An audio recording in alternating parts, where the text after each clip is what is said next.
Welcome to another exciting episode of Short Film Sensei. In today's episode, we talk to Cole Sheldon, director of Kill the Houselights, from a 48-hour challenge in Madison, Wisconsin. All this and more on this upcoming episode of Short Film Sensei. Let's get on the map. So the idea, I found this out as I'm going. Before I was uploading this stuff to Spotify, somebody told me that that's probably not a good idea to put the video up there because people can't see what we're talking about. So I'm going to try to share the screen here. Hopefully you'll be able to see it. The film we're talking about is Kill the Houselights. What number of 48-hour film was this for you? This was probably 8.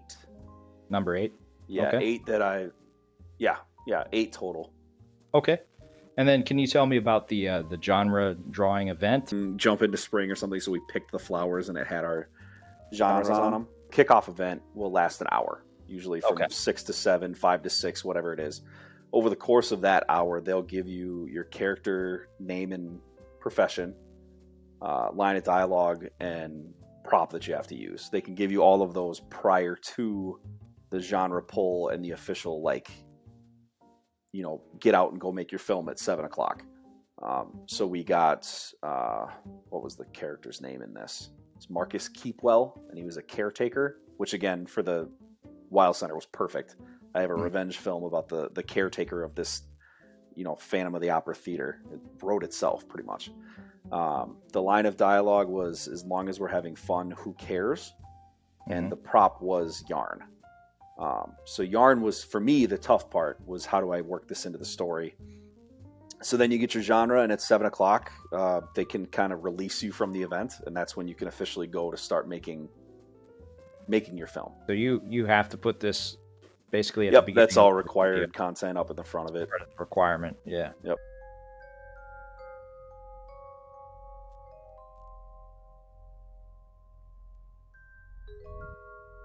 So there's your yarn.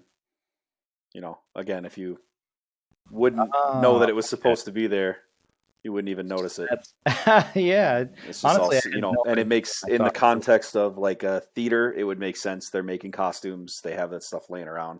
Yeah. So I always try to do it like that. The last couple that I've done, we've made the prop a little bit more central. Right.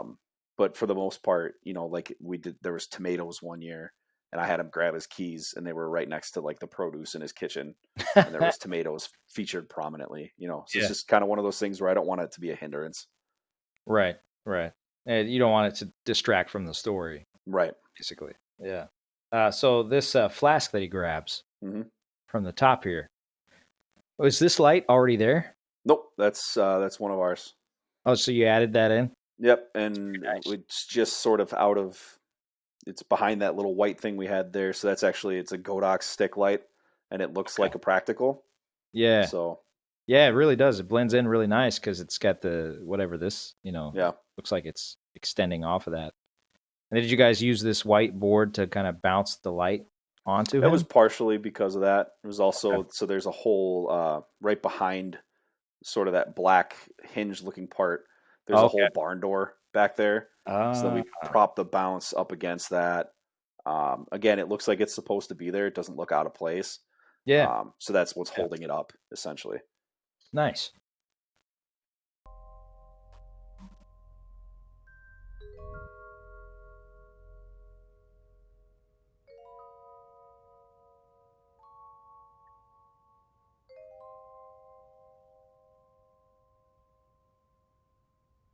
The staff from the Wild were fantastic with us when we were trying to get things done. Especially, they had a film premiere that night that they were getting ready for, and they were, let us come in and kind of shoot around them working and mess with the lighting in there while they were doing that, which is pretty cool.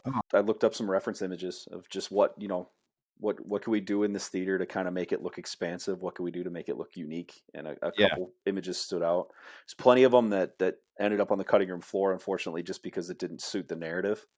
Right. There's a really famous painting. Now I'm going to look it up. So this painting is Theater and Cinema by Edward Hooper. It shows like a darkened theater with a woman sort of standing in the foyer um, it bathed in light while the theater's dark. So when we have our antagonist come into the film, we had that same shot of the theater kind of darker, and he was bathed in light before he walked in, or flipped actually. The theater was bright, he was in the darkness, to sort of symbolize him, coming out of the dark and taking his revenge. Not to spoil anything before people watch this film with us here, but Yeah. um, that ended up we didn't want him shown before a certain portion of the Okay. film. So then it was like, I loved the shot, I loved the reference, but we ended up having to can it because it didn't fit the narrative. So Oh, dang. it happens too often, unfortunately. Yeah. Your favorite shots end up on the cutting room floor, and that's how you know you actually you made an effort to make a good film. That's the great Rene David Gautier II. Was a Oh, phenomenal him right here. actor, phenomenal friend, phenomenal wedding officiant. Very nice. I thought you gave that stuff up, Marcus. Easy, keep well. Clyde. Oh, it's been a long time. Yeah, 3.5 years. I see you haven't let this place change one bit since my last show. I don't usually get the opportunity to see it from a seat. I like to come out here sometimes when it's quiet to soak it all in. Stop it. Came to congratulate you.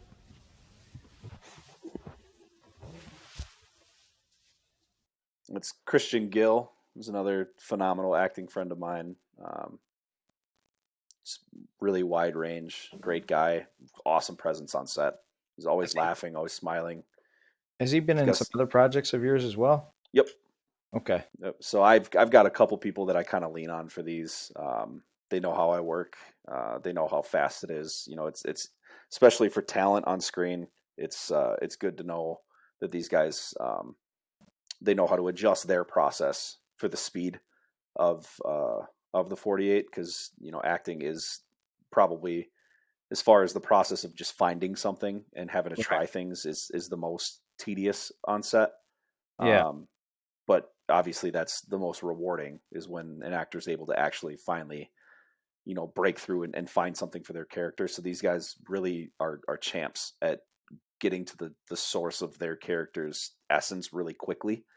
And we don't really have to waste a lot of time, doing multiple takes with these guys. They've really, they do a good job of asking questions before we roll, and making sure that we sit down and really talk and understand their characters before we get going. Nice. So they're actually actors on the side as well. Yeah, I know both of them. They work other jobs as well, but I it's a passion for both of them that I think they want to pursue. Yeah. More professionally. But they're both champs. They're both amazing. This was actually David's first screen credit for a film.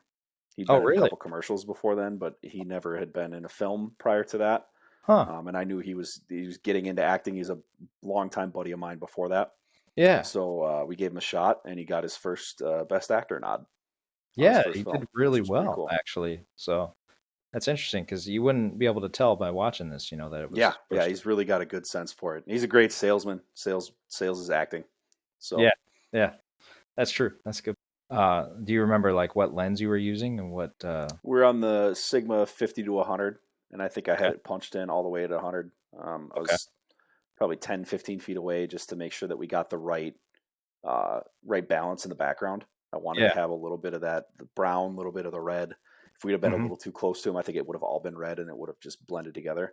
So this still gives you kind of a sense of where you're at, and not just the seats kind of in the back. And I wanted to stay on Christian there, because it's a big character moment. So normally wouldn't sit in that close for that long. But really, his reaction change is huge for the film.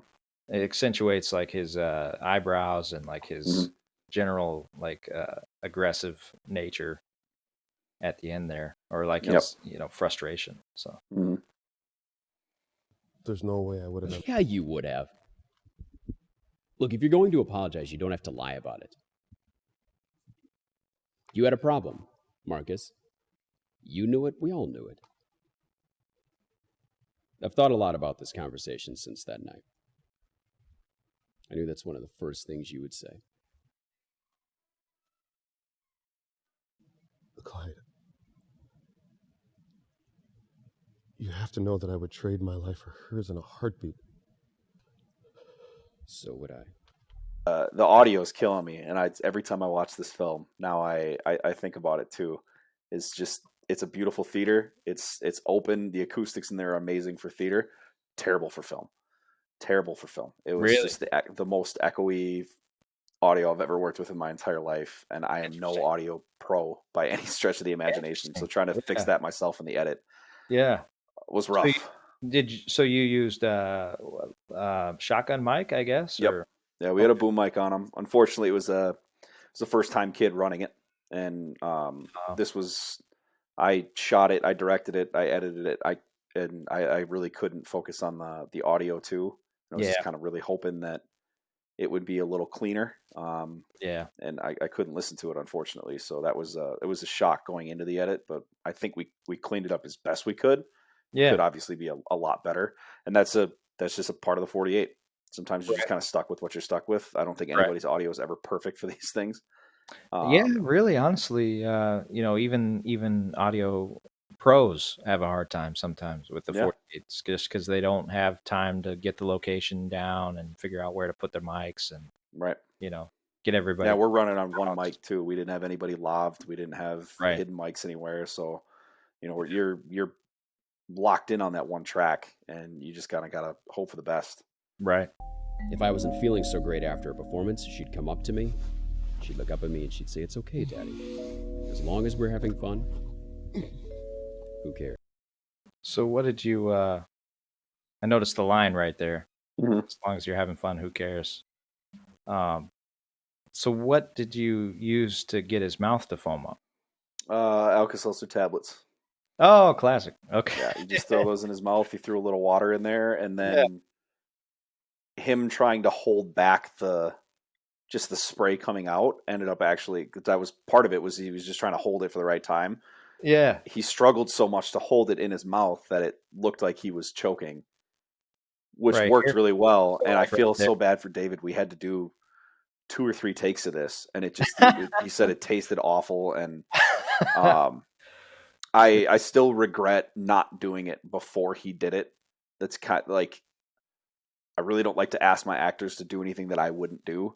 So I feel like I should have done it prior to him doing it, just to be like, I know what you're going through. I'm not going to make you hold it for too long. But he's, again, like I said, he's a champ, and he wanted it to look good. And he still had spittle on his shirt while we're looking at the take to make sure it was good to go, so he didn't have to do it again. So yeah, he really nailed it. That's a great screenshot right there.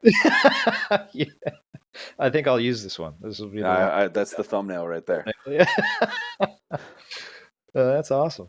Yeah, I mean, I remember when I was making a film, and I don't know, because it was in black and white, and from Hitchcock, he was saying that, I don't know if it was Hitchcock or somebody else, but they were basically saying for blood they use chocolate, like chocolate syrup. And I had the great idea to mix tuna with chocolate syrup. Ooh. And I tasted it, but I tasted a very small amount. You know what I mean? And then when we were doing repeat takes, the actor kept. It kept, that's, what do they do for that? I'm trying to remember, for The Walking Dead. They would do different kind of like cooked meats depending on what the extras wanted. Yeah. And then they would like put food coloring in barbecue sauce. So it was all just like, it was like Atlanta barbecue. So they're getting this great meal, and it's probably, by the 3rd or 4th take, it's probably cold and getting a little sticky and gross, but it's still, at least they're eating something good. They made it taste good so that they were willing to put more in their mouth. Yeah. Maybe that's the trick. Yeah. Well, I'm glad you got to hear one more monologue from me, Marcus. I know you always used to love seeing me perform. You're predictable. I knew what you'd say before you said it. I knew you kept that flask of booze hidden. And I knew that eventually, the guilt you felt for murdering my daughter wouldn't outweigh your desire to forget your miserable existence for one more night.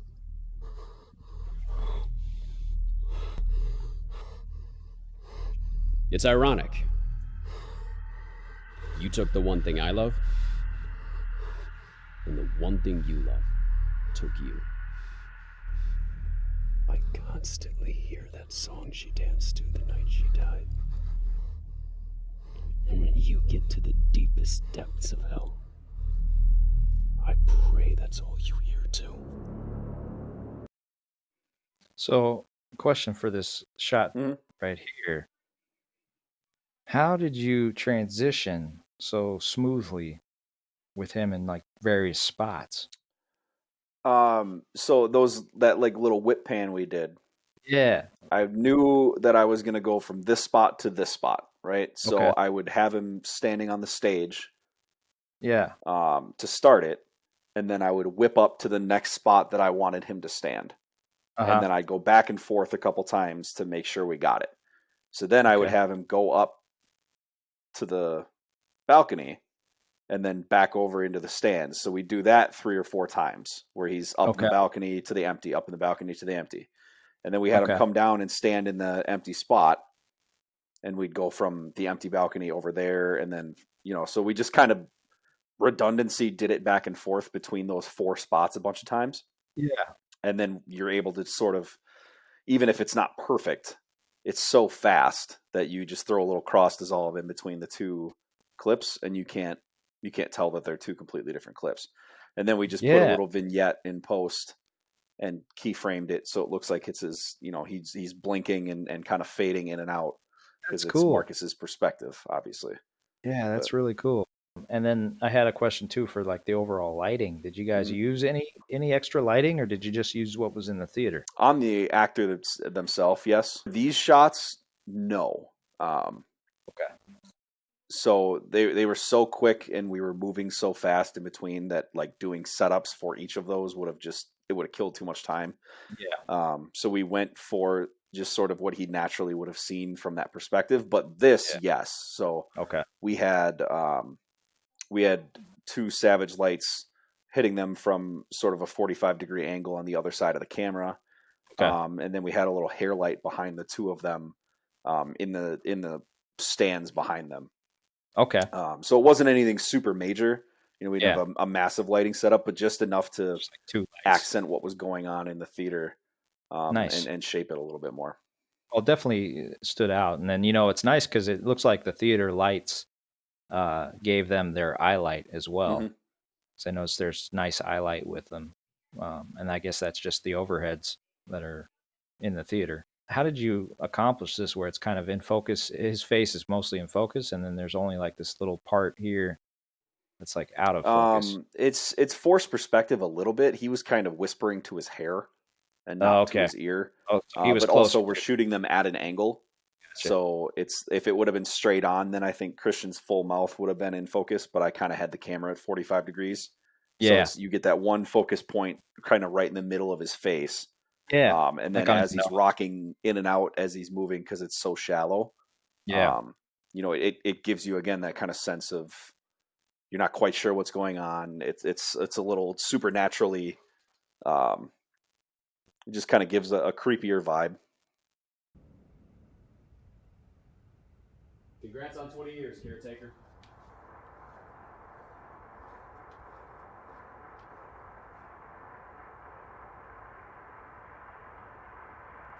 We had one of the guys working at the theater.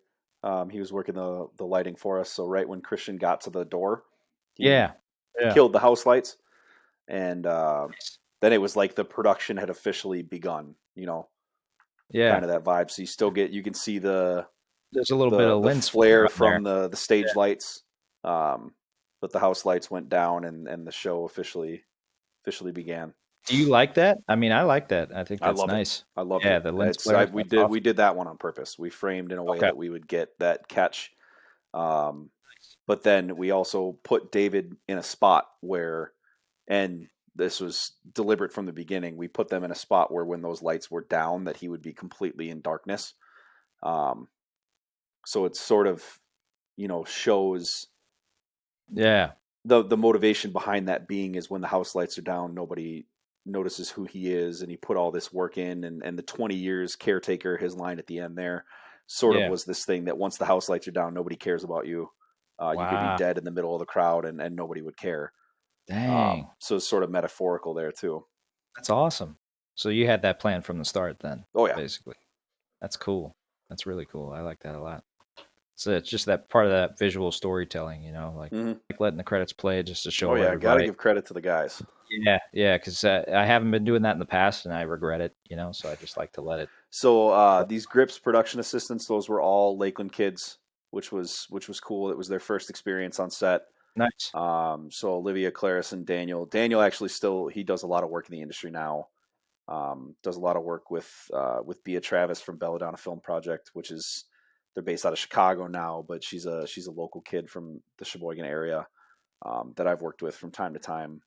So he gets a lot of work with them. He's done every 48 and spec project with me I've done since Kill the Houselights. He's a workhorse kid. Let's we'll play the rest of the credits. I don't know if you want to shout out to any of these. Yeah, Fabian did a great job on the score. That was one of the things he said he wished he would have fully understood what he committed to when he said 48 hours, because he's like, I would have loved to put a lot more music in the film, and he wasn't able to commit the whole weekend. He's like, wow, okay, next time I really know I need to make the full-time commitment. But he did a great job. This is his first time scoring a film. Yeah, I definitely think that it stood out more, the score at least, because it wasn't there for like the beginning of the film too much.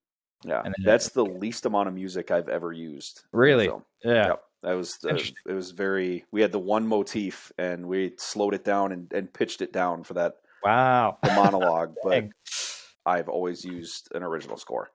I'm not a huge fan for these of using stock music. I think the original score really does boost it. It gives it that sort of extra, just that little kiss that it needs from a narrative perspective, because you can really tailor the music to the storytelling. Well, I appreciate you stopping by and talking with me about this stuff. It was a great conversation, man. I really enjoyed it. I hope you enjoyed it as well. Yeah, absolutely. I appreciate you having me. Hey, everybody. Thanks for tuning in to this episode. This was the commentary/video portion. If you want to go to hear us talking about how to prep for 48-hour film festivals and how to get your mind right to do them successfully, you can listen to the full podcast in Spotify, Google Podcasts, or iHeartRadio. Appreciate the support and appreciate you all listening. I know this stuff helps me out a lot, getting my mind right for doing filmmaking and doing other projects. But stay tuned for more. I think I'll do this style in the future, just commentary on the video separate and then podcast separate. But let me know in the comments what you think, and see you next time. Peace.